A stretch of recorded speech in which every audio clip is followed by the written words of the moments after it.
Today, we're doing beef ribs on the big green egg. Hey yo, this is Dash. Yeah.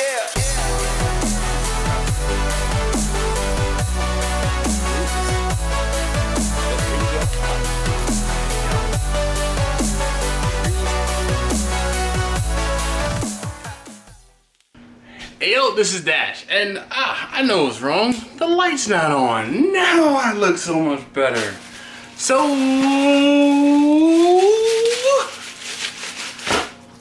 beef ribs on the big green egg as my son cheers in the background. I figured I'd try the hot cow cover and the regular cow cover, the Cosmos Q seasonings. All right, so because I'm a little behind on my cook, I wanted to get these done a little sooner than later, and ended up having to go back to the restaurant depot and getting more ribs because the ribs were bad. That's what happens when you're busy, and I didn't get to cook them. Wasn't able to find time to get them in, so went back to the restaurant store, got some more ribs because I really wanted some beef ribs. So we're going to season these all the way around.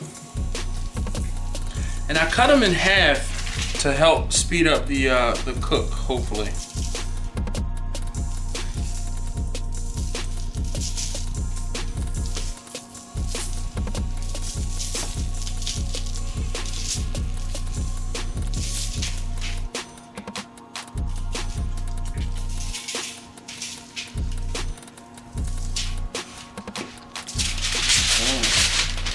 Those are the cow cover. Let's get the hot cow cover.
All right, so these are covered up. Time for me to head out to the grill. Okay, so I have the diverter plate in, and I have things pretty much choked way down. There's the top, and there's the bottom, and we're sitting at right about 300 degrees. I'm gonna let it ride in hopes that I can get the grill to come down a little bit lower, but I see it's actually creeping slightly higher.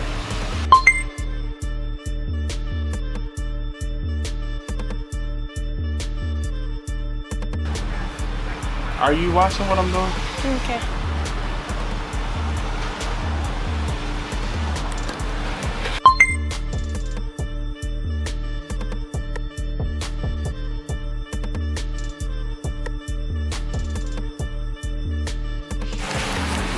Did you press the way with the stopper?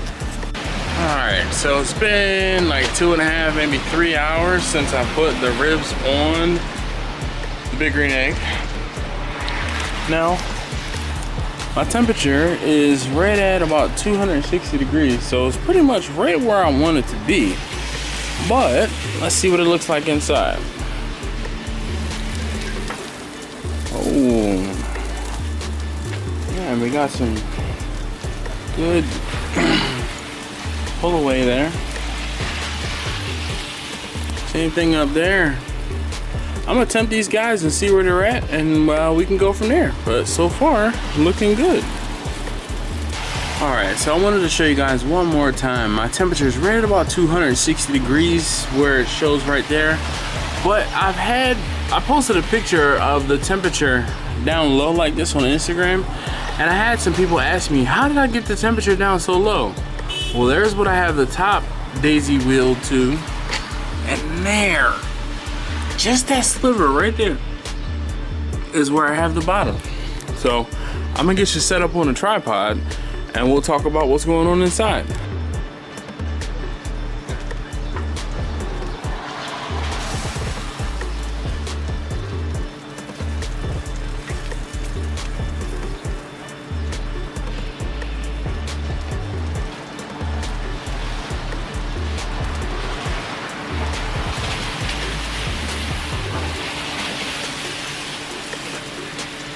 Alright, so these guys are all in a mix of between 170 and 175. A little further along than I would have liked to take them, but nonetheless, what I'm going to do at this point is get some foil pans and wrap these guys up.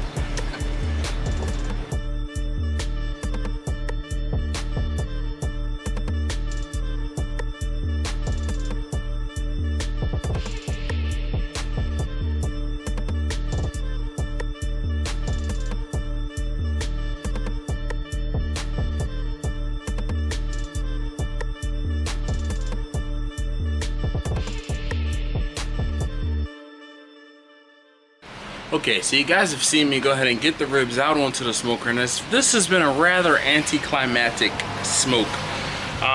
Really,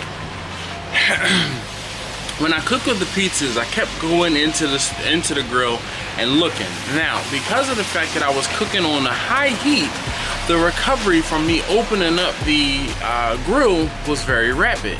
Now, someone commented, whatever happened to whatever happened to if you're looking, you ain't cooking? I'm a firm believer in that. Now that I have the temperature way lower, what I have actually done is I have not peeked inside of the grill. What I have done is just simply let that temperature, or watch the temperature to see where it leveled out at. Once I choked it off, I don't think I could have choked it off anymore. Had I choked it off anymore, I think it would have fallen flat on his face. Now, at this point, you guys saw me wrap up the ribs. Usually when I do ribs, I like to put some sauce on them. I'm not putting any sauce on the ribs this time. So what I did was, because I used the cow cover, the hot cow cover, and the regular cow cover, I am going to just use those. That's it. I wrapped up the ribs, and once I wrap up the ribs, I don't add any liquid to the ribs. The ribs are going to create some juices themselves. But what I am going to do is I'm going to bump the heat up just slightly, and I'm going to monitor my temperature. So once it hits the temperature that I'm looking for, I know it's done. I know they're done. I'll pull them out, and we'll see what they do. All right, there goes nothing. So because of the fact that I'm cooking this a little hotter and faster than I normally would, I'm running the temperature of a little higher, or a little on the high side from what I normally would. 205 is like pretty much my max as far as temperatures when it comes to like beef.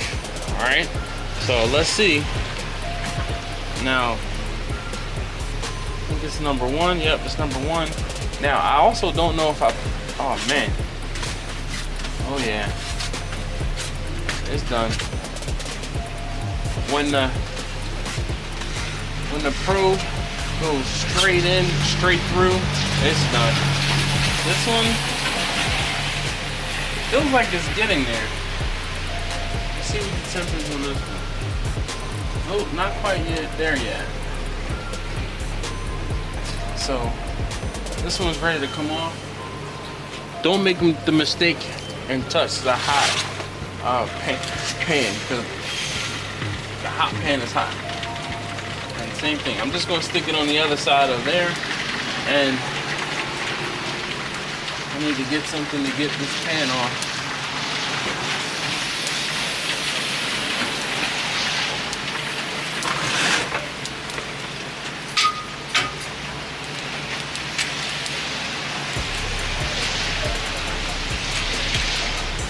All right, I'll be back out for the other one in a couple minutes. All right, so here are the beef ribs, and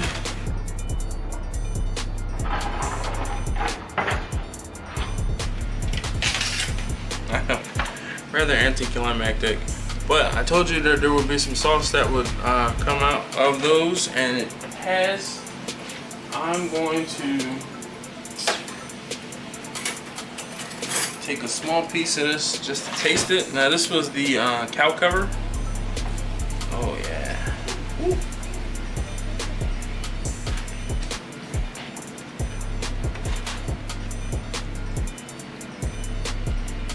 Shrimps are pretty fatty. I'm gonna avoid that piece.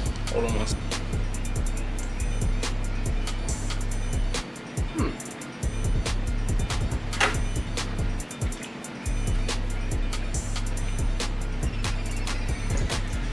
Very tender,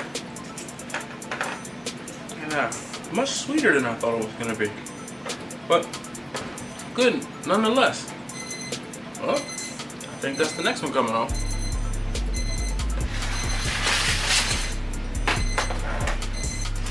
Okay, so we are back, and this time this is the hot cow cover, and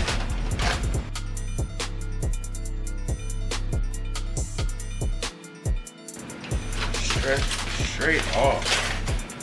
So I know better. I need to give these guys a little time to rest. Now this one has more juices in it, more liquid in it, and you see there's more liquid in here because when I wrapped these up, these were at a lower temperature. These obviously were at a lower temperature. They cooked a little slower, and that's probably just because of where they were in the grill.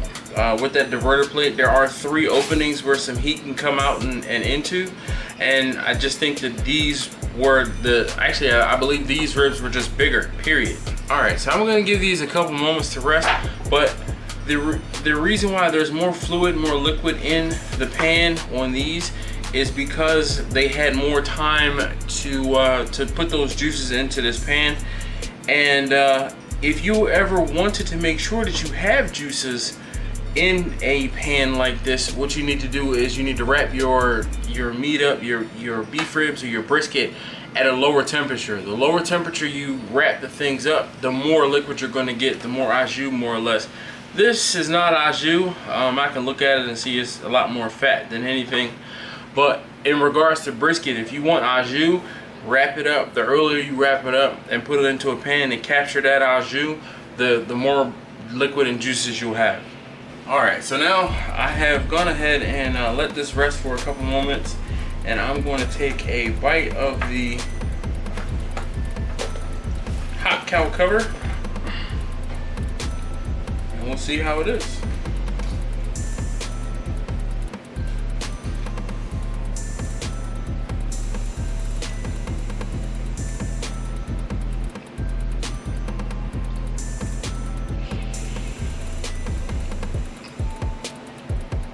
I don't know if it's the piece that I had, but I'm comparing it to how I normally have my beef ribs that come out of my smoker, and this isn't it. I think,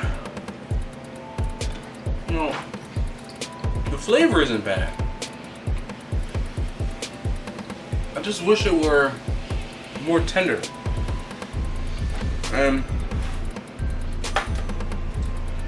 I'm used to it being a little more tender. I think with the fact that I usually cook it in the smoker and the meat gets tenderized from being cooked at a much slower and lower heat.